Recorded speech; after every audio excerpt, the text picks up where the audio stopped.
I have the pleasure in presenting my Capstone project for my executive MBA with the Quantic School of Business and Technology. My company is Dreamland Lodge Natural and Cultural Experience. The structure of my presentation is divided into 8 sections. The first section, the company description, Dreamland Lodge Natural and Cultural Experience will become one of the most interesting companies in Swaziland. It's a business in the wilderness that is supposed to attract both local, national, regional, and foreign visitors. And our overriding principle is that of promoting sustainable tourism while making profits for our business. So we'll be guided by a robust sustainable tourism framework. Our vision is to maintain the ultimate Swati culture experience, as well as now conserving our biodiversity to attract local international clientele. Our mission statement is to provide the best experience based on our facilities, services, and the landscapes. We have got guiding principles which include ethics. We uphold the highest ethics as a company.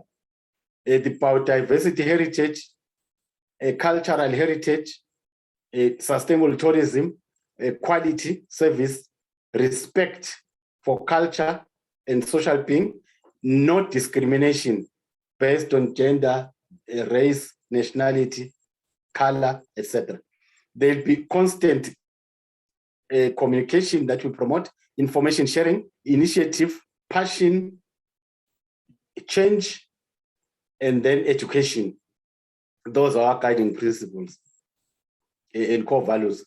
Then as we proceed with the common description, the objectives will be looking at educational services, looking at accommodation, looking at cultural experiences, trying to maximize profit by minimizing costs, and then also having very robust internal controls.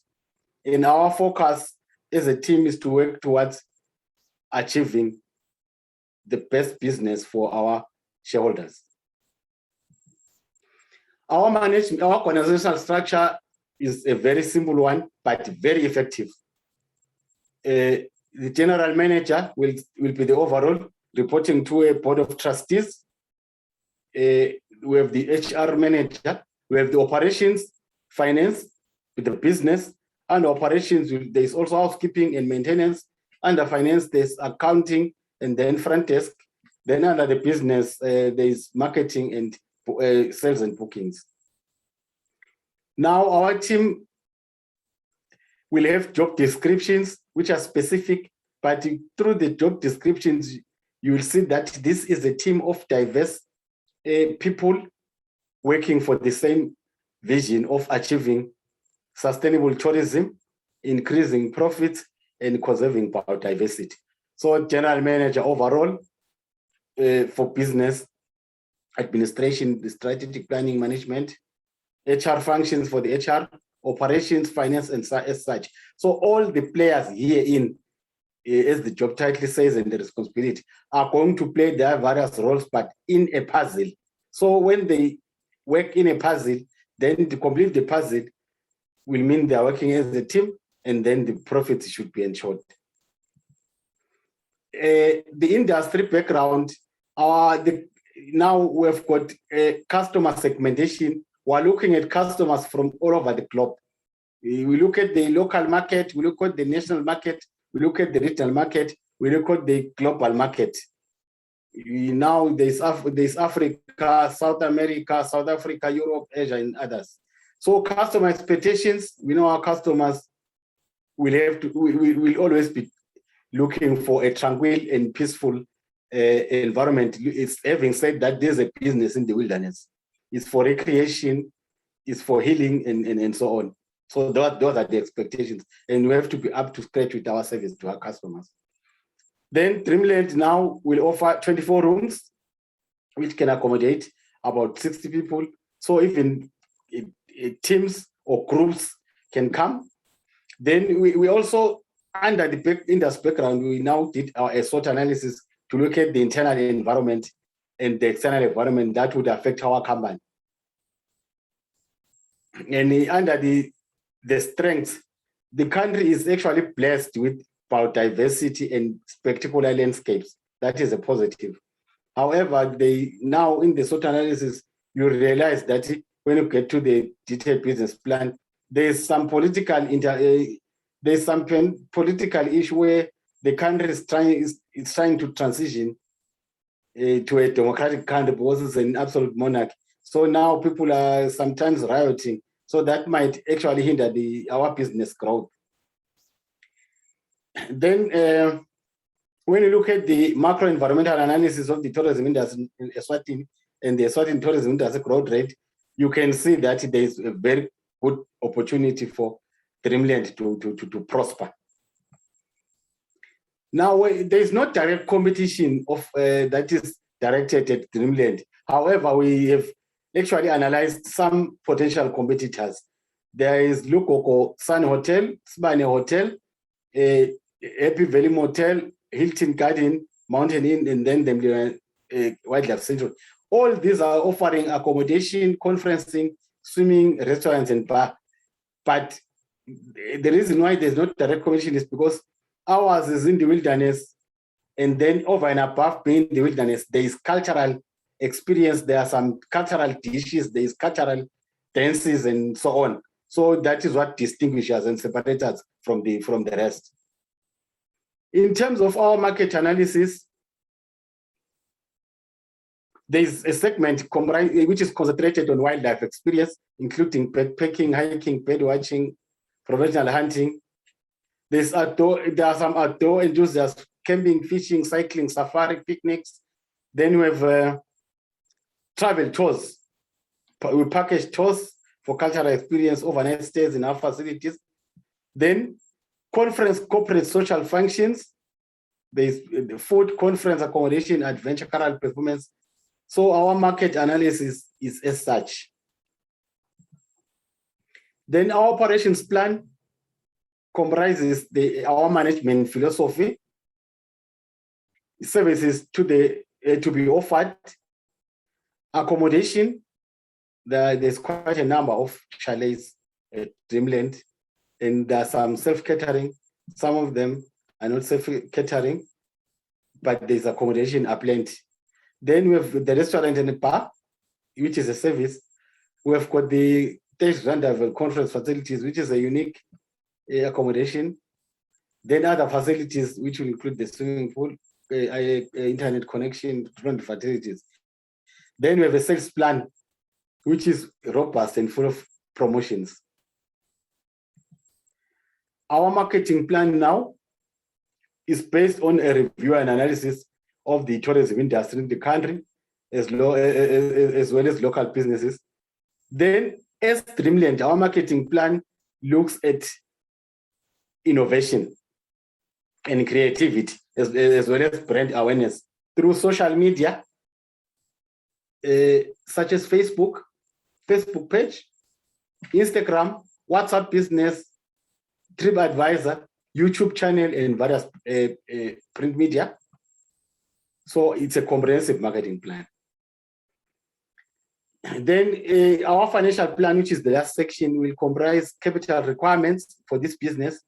We look at 11.2 million Malangeni, which is the equivalence here is 14.50 Malangeni is equivalent to $1. Then we also get under capital requirements, the owner's equity, which is 1.9 million. Then the company will require capital funding of 11.2 million to cover the capital requirements. In our break-even analysis, we reviewed a lot of other statements from literature. Then we discovered that in this business, which is proposed, Dreamland, we realized that with the capital requirements that we have invested and that we have protected, break-even point before the first year of operations is possible. Then the finance department will have the financial management oversight and long and in-depth controls now. There'll be internal controls to make sure that there's effectiveness and efficiency of our operations. The business part section will ensure profit maximization is actually achieved through effective implementation of the marketing strategy, combined with practice of continuous improvement in every area of the business operation, which means all the team members in that puzzle called the organogram, they have to work together in actually to improve the break-even analysis. Then risk and reward analysis. The company, as mentioned, will require that amount of 11.2 emalangeni capital investment. Then the gross margins are expected to range from 75% upwards. Cash flows are expected to initially start at negative and then improve. Our marketing team will have to focus on increasing customer base through advertisement. We are aware that we were in the times of COVID, and then as such, we have to re-strategize. We have to reposition ourselves in the industry that has been hampered by COVID, and then work within the ambit of the new normal. Then our exit strategy, the long-term loan repayments will be paid on a monthly basis from the monthly income. Preference dividends will be paid on an annual basis from the company retained earnings. Our financial statements now are threefold. The projected statement of comprehensive income, statement of financial position, and the statement of cash flows. Then based on that, it has become clear that our profitability ratios indicate that gross margin and net profit margin indicate that the lodge will generate profit from the first year of operation. Our efficiency ratios indicate an excellent rotation of the inventory. Then our debt and equity ratios will tell you that the lodge will be able to cover its debts during the first year of operation. This is the statement of comprehensive income, which is projected in this business plan. Revenue projected to increase from 11.2 million to 12.4. Expenses, personnel expenses expected to rise from 3.8 million to 4 million. Admin expected to rise from 139,000 to 135,000. Operation expenses expected to remain constant around 1.2 million. Net profit expected to range between 1.6 million and 1 million. Then our statement of financial position, the net current assets are expected to range between 11.3 million and 4.7. Net current assets to range between 175,000 to 193,000. Owner's equity is supposed to range between 2 million and 1 million. Long-term liabilities are expected to range between 9 million to, and they actually go down to 3.7 million. Then current liabilities are expected to be almost constant, ranging between 162,000 and 179,000. Then our cash flow, net cash flow from operating activities is expected to rise from 2.6 million to 5.8 million. Then our net cash flow from investing now in activities is expected to range from negative 12 million to 7 million positive. Then net cash flow from financing activities is expected to range from 1.6 million to 329,000. Our net increase in cash and cash equivalents is expected to range between negative 7 million and positive 13.7 million. Thank you. Thank you very much for listening. That is the end of my presentation.